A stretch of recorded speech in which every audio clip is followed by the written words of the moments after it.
आपका अपना channel India A1 news, जो रखे आपको A1। श्री हरि वसुदेव सुतं देवं कंस चाणूरमर्दनम देवकी परमानंदम कृष्णम वंदे जगद्गुरुम। उत्तर प्रदेश के राज्यपाल आनंदीबेन पटेल,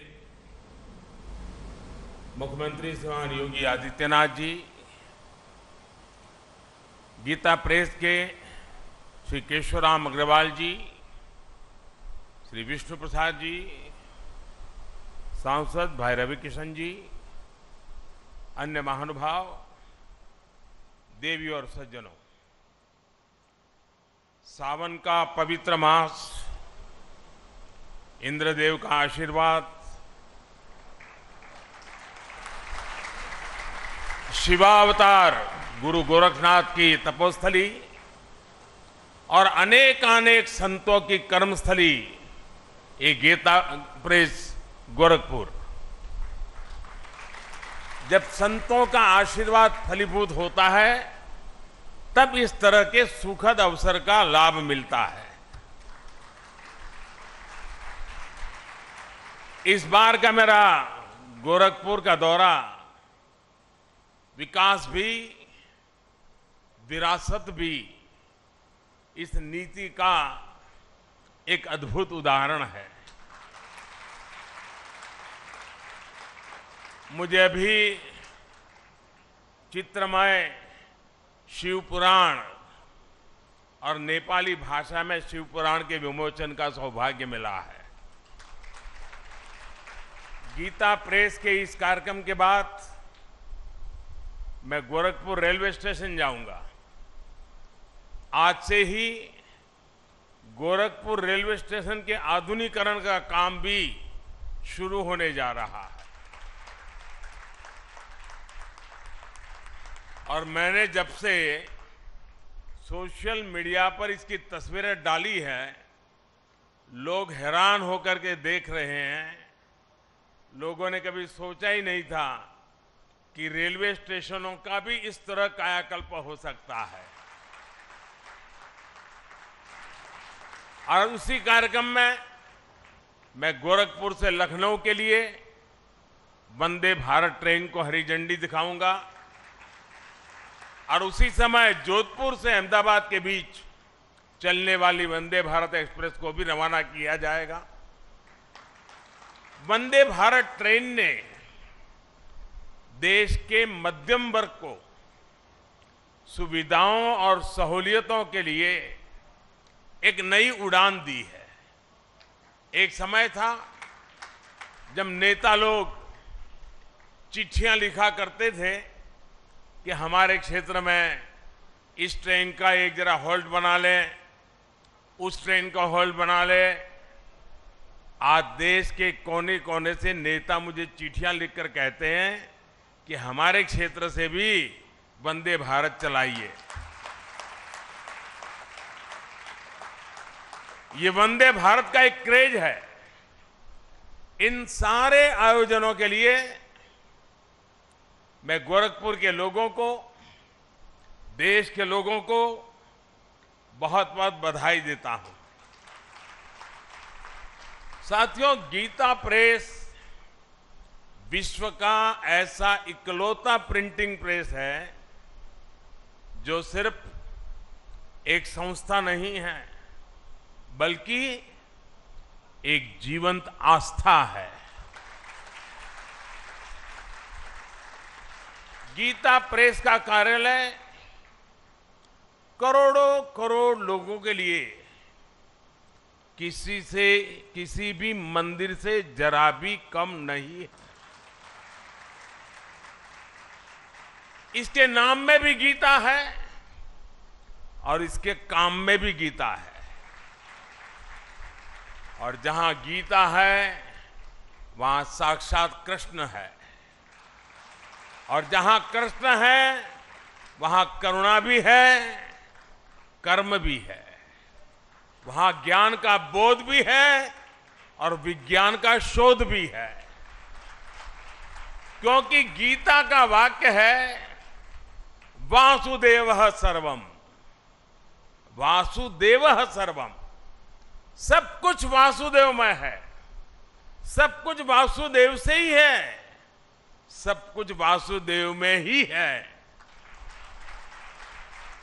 भाई और बहनों, 1923 में गीता प्रेस के रूप में यहां जो आध्यात्मिक ज्योति प्रज्वलित हुई, आज उसका प्रकाश पूरी मानवता का मार्गदर्शन कर रहा है।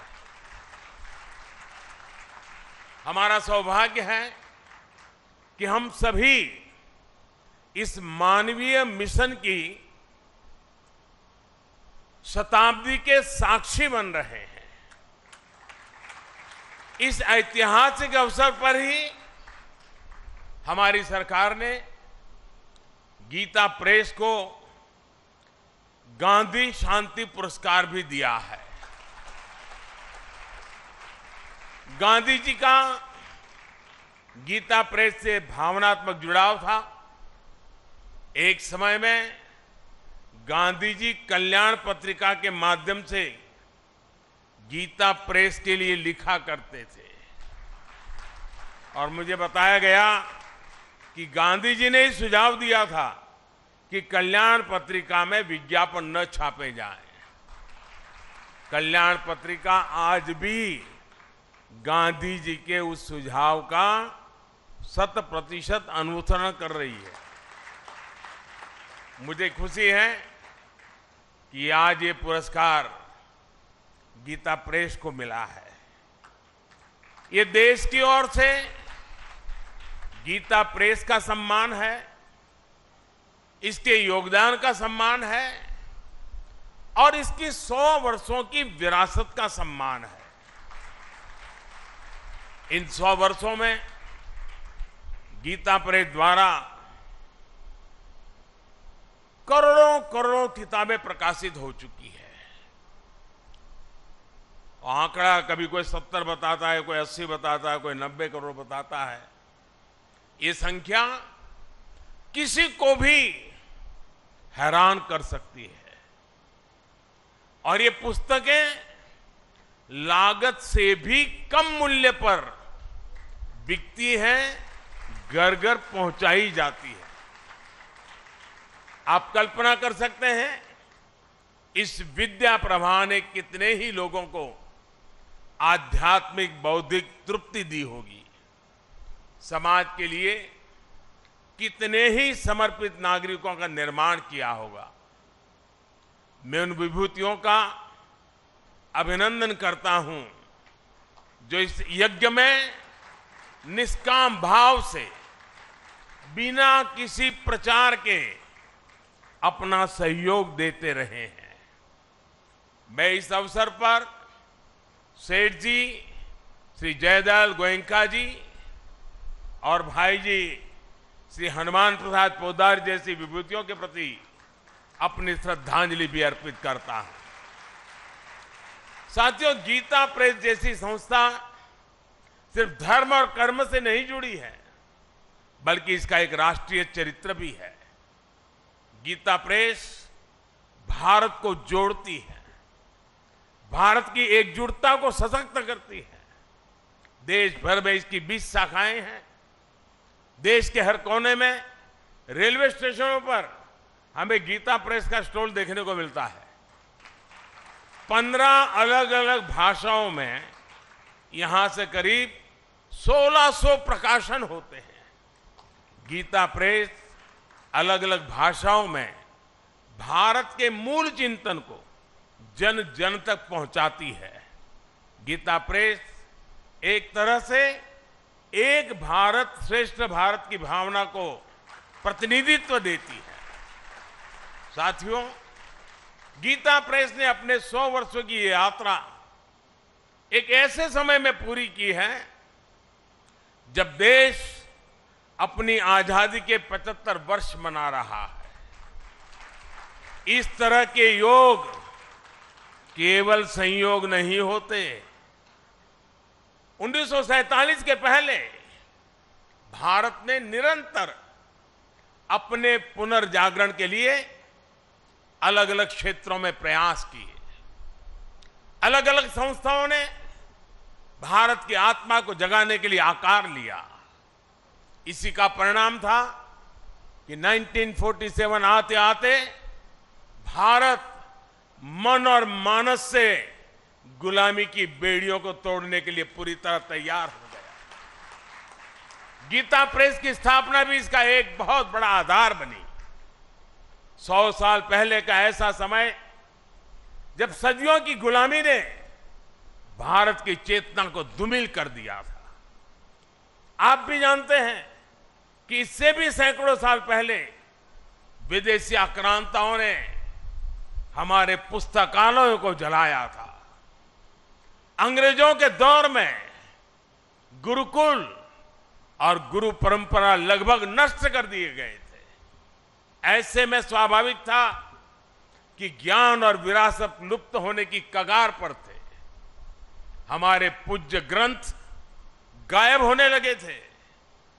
जो प्रिंटिंग प्रेस भारत में थे वो महंगी कीमत के कारण सामान्य मानवी की पहुंच से दूर थे। आप कल्पना करिए, गीता और रामायण के बिना हमारा समाज कैसे चला रहा होगा। जब मूल्यों और आदर्शों के स्रोत ही सूखने लगे तो समाज का प्रवाह अपने आप थमने लगता है। लेकिन साथियों, हमें एक बात और याद रखनी है। हमारे भारत की अनादि यात्रा में ऐसे कितने ही पड़ाव आए हैं जब हम और ज्यादा परिष्कृत होकर के निकले हैं। कितनी ही बार अधर्म और आतंक बलवान हुआ है। कितनी ही बार सत्य पर संकट के बादल मंडराए हैं। लेकिन तब हमें श्रीमद् भागवत गीता से ही सबसे बड़ा विश्वास मिलता है। यदा यदा ही धर्मस्य ग्लानिर्भवति भारत अभ्युत्थानम अधर्मस्य तदात्मानं सृजाम्यहम्। अर्थात जब जब धर्म की सत्ता पर, सत्य की सत्ता पर संकट आता है तब तब ईश्वर उसकी रक्षा के लिए प्रकट होते हैं। और गीता का 10वां अध्याय बताता है कि ईश्वर कितनी ही विभूतियों के रूप में सामने आ सकता है। कभी कोई संत आकर समाज को नई दिशा दिखाते हैं तो कभी गीता प्रेस जैसी संस्थाएं मानवीय मूल्यों और आदर्शों को पुनर्जीवित करने के लिए जन्म लेती है। इसलिए ही 1923 में जब गीता प्रेस ने काम करना शुरू किया तो भारत के लिए भी उसकी चेतना और चिंतन का प्रवाह तेज हो गया। गीता समेत हमारे धर्म ग्रंथ फिर से घर घर गूंजने लगे। मानस फिर से भारत के मानस से हिलमिल गई। इस ग्रंथों से पारिवारिक परंपराएं और नई पीढ़ियां जुड़ने लगी। हमारे पवित्र ग्रंथ आने वाली पीढ़ियों की थाती बनने लगे। साथियों, गीता प्रेस इस बात का भी प्रमाण है कि जब आपके उद्देश्य पवित्र होते हैं, आपके मूल्य पवित्र होते हैं, तो सफलता आपका पर्याय बन जाती है। गीता प्रेस एक ऐसा संस्थान है जिसने हमेशा सामाजिक मूल्यों को समृद्ध किया है, लोगों को कर्तव्य पथ का रास्ता दिखाया है।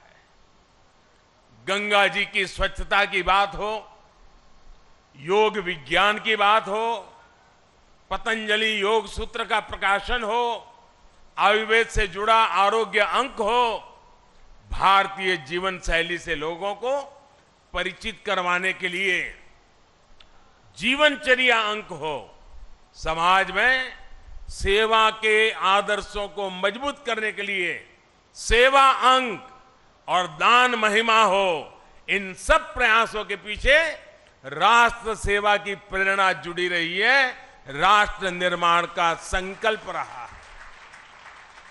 साथियों, संतों की तपस्या कभी निष्फल नहीं होती, उनके संकल्प कभी शून्य नहीं होते।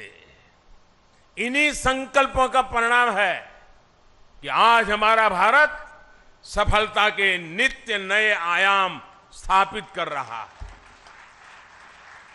मैंने लाल किले से कहा था, और आपको याद होगा, मैंने लाल किले से कहा था कि ये समय गुलामी की मानसिकता से मुक्त होकर अपनी विरासत पर गर्व करने का समय है। और इसलिए शुरुआत में भी मैंने कहा, आज देश विकास और विरासत दोनों को साथ लेकर चल रहा है। आज एक और भारत डिजिटल टेक्नोलॉजी में नए रिकॉर्ड बना रहा है, तो साथ ही सदियों बाद काशी में विश्वनाथ धाम का दिव्य स्वरूप भी देश के सामने प्रकट हुआ है। आज हम वर्ल्ड क्लास इंफ्रास्ट्रक्चर बना रहे हैं, तो साथ ही केदारनाथ और महाकाल महालोक जैसे तीर्थों की भव्यता के साक्षी भी बन रहे हैं। सदियों बाद अयोध्या में भव्य राम मंदिर का सपना, हमारा सपना पूरा होने जा रहा है। हम आजादी के 75 साल बाद भी अपनी नौसेना के झंडे पर गुलामी के प्रतीक चिन्ह को ढो रहे थे। हम राजधानी दिल्ली में भारतीय संसद के बगल में अंग्रेजी परंपराओं पर चल रहे थे। हमने पूरे आत्मविश्वास के साथ इन्हें बदलने का काम किया है। हमने अपनी धरोहरों को, भारतीय विचारों को वो स्थान दिया है जो उन्हें मिलना चाहिए था। इसलिए अब भारत की नौसेना के झंडे पर छत्रपति शिवाजी महाराज के समय का निशान दिखाई दे रहा है। अब गुलामी के दौर का राजपथ कर्तव्य पथ कर बनकर कर्तव्य भाव की प्रेरणा दे रहा है। आज देश की जनजातीय परंपरा का सम्मान करने के लिए देश भर में जनजातीय स्वतंत्रता सेनानी म्यूजियम बनाए जा रहे हैं। हमारी जो पवित्र प्राचीन मूर्तियां चोरी करके देश के बाहर भेज दी गई थी, वो भी अब वापस हमारे मंदिरों में आ रही है। जिस विकसित और आध्यात्मिक भारत का विचार हमारे मनीषियों ने हमें दिया है, आज हम उसे सार्थक होता हुआ देख रहे हैं। मुझे विश्वास है हमारे संतों, ऋषियों, मुनियों, उनकी आध्यात्मिक साधना भारत के सर्वांगीण विकास को ऐसे ही ऊर्जा देती रहेगी। हम एक नए भारत का निर्माण करेंगे और विश्व कल्याण की अपनी भावना को सफल बनाएंगे। इसी के साथ आप सभी का इस पवित्र अवसर पर मुझे आपके बीच आने का मौका दिया और मुझे भी इस पवित्र कार्य में कुछ पल के लिए क्यों नहीं आपके बीच बिताने का अवसर मिला। मेरे जीवन का सद्भाग्य है। आप सबका मैं फिर से एक बार हृदय से बहुत बहुत धन्यवाद करता हूं, बहुत बहुत शुभकामनाएं देता हूं।